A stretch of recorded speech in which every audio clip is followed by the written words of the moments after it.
Hello and welcome to my channel. I'm Hightower. I'm an occult student teaching you ancient knowledge, alchemy, and sacred geometry of the secret society and mystery schools. If you're interested in that content, don't forget to like and subscribe.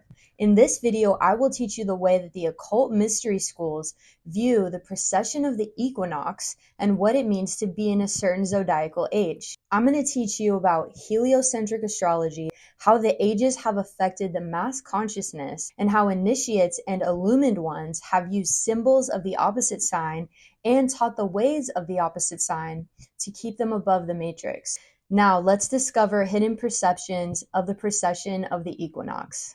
Whether you believe the earth is flat, spherical, hollow, or holographic, the sky is the code to our matrix. What happens up there directly affects what goes on down here. Above us all, there is a black, energetic medium with fixated points of concentrated light. And within this black, energetic space, there are massive collections of gravitational force we call celestial bodies. Everything that you do and the tone in which you do it is determined by the energies of these powerful codes. The only way out is to understand the codes and their energies, which gives the computer, you, an awareness above your own operating system. This is astrology.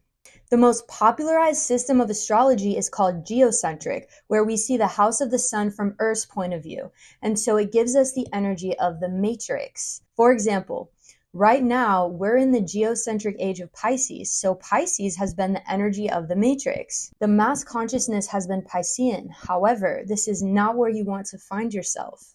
The age in geocentric astrology is confined to the physical aspect of nature, the ego, and the path of humanity in the third dimension.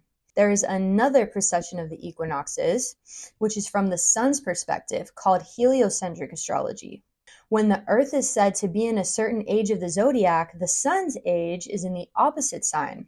In esotericism, the sun represents the oversoul and the way of transcendence. This school of heliocentric astrology is used in occult practices to access an individual's higher self outside of the third dimension. While the masses are controlled by the house of the Earth's matrix, the initiates of the mystery schools focus on the sign of the sun's perspective to utilize the energy of the sun for spiritual mastery. To put this into simpler terms, whatever the zodiacal age is from the point of view of the third dimension, the opposite sign is the gate to exiting this matrix. Just a quick interruption to tell you about my Astrological Alchemy ebook. This is the first in its series. Check it out at the link in the description. Now that we know about heliocentric astrology and how the geocentric sign controls the masses, let's look at the Age of Taurus, which was during approximately 4300 to 2100 BC. In ancient Egypt, it was during the Age of Taurus that the bull Apis was sacred to the sun god Osiris, who was worshipped through the bull. This was also the age of agriculture made possible by cows. Egyptians worshipped the golden calf, and art from this era features people worshipping the sun through the horns of a bull. Similarly, the annual flooding of the Tigris in Mesopotamia was credited to a bull god's copulation with a mother goddess cow. For the masses, the geocentric age of Taurus brought identification with wealth, beauty, luxury, and possessions. Taurus rules over material security, with the greatest need to preserve wealth by burying the dead with their riches and even their servants and their pets. During the Age of Taurus, the heliocentric age was in Scorpio and was symbolized by the divine falcon Horus. In its highest form, Scorpio is represented by the eagle and the upright snake, which were signs of initiation in ancient Egypt. This era produced the caduceus of Hermes and the concept of snake charming, which both portray the rising Kundalini serpent. Scorpio being the sign leading the spiritual path at the time, the masses struggled with its aspects. We see this as the ancient Egyptian obsession with death and rebirth, leading to techniques in embalming and mummification. This era of intersection between Taurus and Aries is celebrated as the Passover, marking the passing from the Egyptian bull of Taurus to the Lamb of God in Aries. Moses was raised by the Pharaoh's family and watched as his people were oppressed in a civilization that worshipped the bull. Moses fled the city and was confronted by God as a burning bush, signifying the new era of Aries. God told Moses to go to the Pharaoh and demand to free the Israelites, but Moses was not confident. God changed Moses' staff into a snake and said, "This is how you will defeat them." Taurus, neutralized by Scorpio. Upon releasing the plagues, the Israelites marked their doors with lamb's blood to show their welcoming of Aries. Once on Mount Sinai, Moses came down and introduced the 2 tablets of 10 commandments, or the 2 scales of Libra. To neutralize Aries, he gave his disciples ethical laws to initiate them into the spiritual house of Libra, the new house of the sun. Upon presenting the tablets, Moses caught the people still worshiping the calf from the Age of Taurus, and he became angry, throwing down the tablets in frustration that his disciples would not accept the changing of the ages. While the masses worshiped the bull, the great initiate Moses erected a staff with a bronze snake on it. By focusing on Scorpio energy of Kundalini and overcoming desire, initiates of ancient Egypt were taught to overcome the shadow of Taurus energy and access the new age of Aries and Libra. The geocentric age of Aries was approximately 2100 BC to the year 0. In the Epic of Gilgamesh, the hero slayed the bull of heaven, signifying that the previous age was over. The Taurian age of materialism and beauty gave way to the Aryan age of battle and conquest, featuring a focus on physical strength and blood sports like the ones played by the gladiators of the Colosseum. The mass consciousness of the Matrix was shifting, and the Romans worshipped Ares, god of war, and called themselves the sons of Mars. The Mars element is also linked with the Iron Age, using this metal for swords, replacing the softer, duller-edged bronze swords of the previous Taurian age. In honor of Ares, Alexander the Great developed the battering ram to conquer the Persians and Egyptians. During this time, priests were called shepherds, and followers of Judaism blew the shofar, or sacred ram's horn. At this time, the heliocentric age was in Libra, so we will see the initiates of the time with the mindset of Libra as to stay above the matrix. The age of Aries was flooded with intellectual thinkers like Aristotle, Plato, Socrates, Pythagoras, and Confucius, harnessing the higher philosophical energy of the opposite sign. Buddha, who lived during the age of Aries, taught the middle way, which symbolized the ethical path of Libra. During the end of this age, the great library of Alexandria was set ablaze and destroyed in a fire. I find this arson quite coincidental, as the higher energy of Libra represents libraries and books. Was this just happenstance, or a projection of how the people of the time were forsaking their spiritual nature? We have been in the Age of Pisces since around year 1 AD to now. The warrior hero ideal of the previous age evolved into the transcendental ideal of the saint, the guru, and the sage.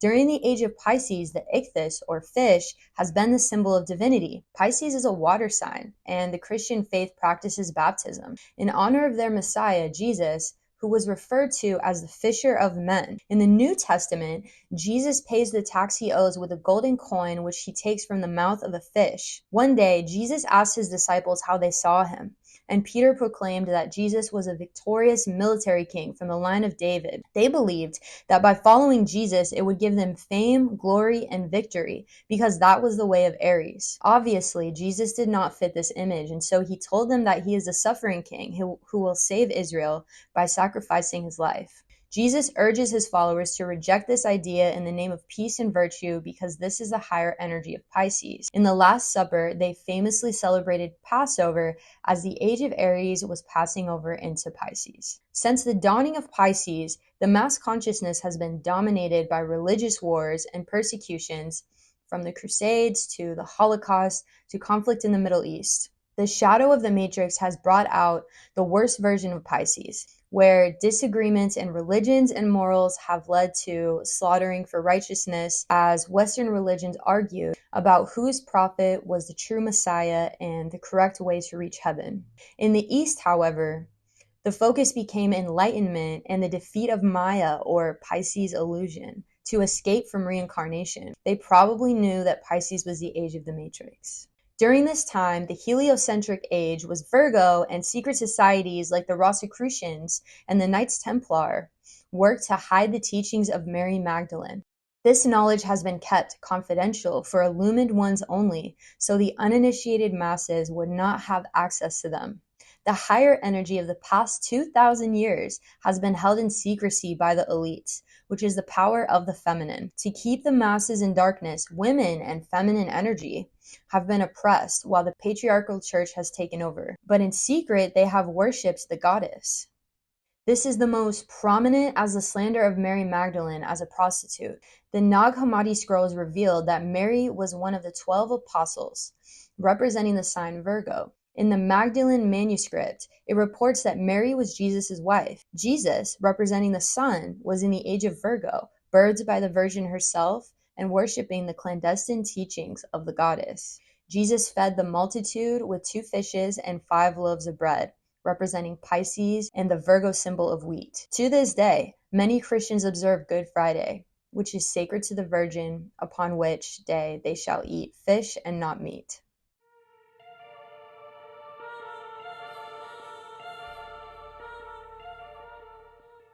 It is unknown when exactly the Age of Aquarius begins, but it will probably be in full swing by the year 2100, lasting until approximately 4300 AD. The actual astronomical edge of the Pisces constellation and beginning of the Aquarian constellation won't occur until 2600, but in astrology, each constellation is given 30 degrees in the sky regardless of its actual size. The ages do not abruptly end and begin, they gradually make the switch. In astrology, it is said that during the shift from one age to the next, there is an overlap period of about 200 years when both energies are relevant. This puts us now in between Pisces and Aquarius with about 50-50 the energy of each. As Pisces energy is replaced with Aquarius, every new generation will be less religious and more technological. Humanity's relationship with spirituality will be less focused on faith and devotion to a savior, and more towards understanding and connecting to the multiverse. During the dawning of this air sign, it will be humanity's task to conquer the air through high-speed travel, as well as electromagnetic frequencies. The computer age, as it is commonly called, will characterize humanity at its most intelligent, marked by an age where science answers most of our questions. In androgynous sign, the concept of gender will be fluid and the lines of sexuality will be blurred. People will be more open-minded than ever before, and with an increase in group consciousness, society will agree on ideas unanimously. Internet and social media will dominate, and separation of borders will be a thing of the past as we move toward globalization. Being the sign of the matrix, it won't take long for the shadow of Aquarius to manifest, causing civil unrest and possibly even anarchy. There is a possibility that the technology brought in by Aquarius will cause the loss of individuality in most people. Many will blend their minds together and conform to groupthink. With the heliocentric energy of Leo, a few great lions will rise to power and attempt to rule over the Aquarian collective. Using the reciprocal sign of the lion, authority will concentrate in corporations and individuals. While the masses will conform to a collective hive mind, ruled by technology, those who harness Leo energy will keep their authenticity and stand strong. In your life, you will notice the energy of Aquarius coming on strong with most people. In the occult, Leo is known as the soul house of the sun, and the ancients taught that the world was created when the sun was in Leo. With our sun facing into its own sign, it will be at its most powerful, both spiritually and chemically. If you find yourself amongst the crowd, study the energies of Leo and impress them into your character and mindset. Humanity is beginning to experience the most potent form of the sun as interplanetary global warming begins. The sun's power will increase and will cause heightened solar activity. This may result in blackouts and possibly rapid DNA upgrades in life on Earth from the gamma rays. The solar hyperactivity that Leo will incite will be most beneficial to those who are on the same wavelength, or the heliocentric zodiacal energy of Leo, who stands alone and above the matrix. The zodiac is the cosmic wheel of evolution. Without it, the earth would not change, and neither would we. The precession of the equinoxes pushes humanity and the solar system into higher awareness, for we must adapt to each new one. The signs are our teachers, and whether or not you believe in the effect of the zodiac, its influences will be seen and felt. With this subject and everything that you learn, please do so with higher mind critical analysis. Someone could have access to all universal intelligence, and yet they will still not be able to tell you your truth. So what do you think? Leave a comment below telling me your own spin on this. Like this video and click the subscribe button so you can continue to learn from me and I can learn from you.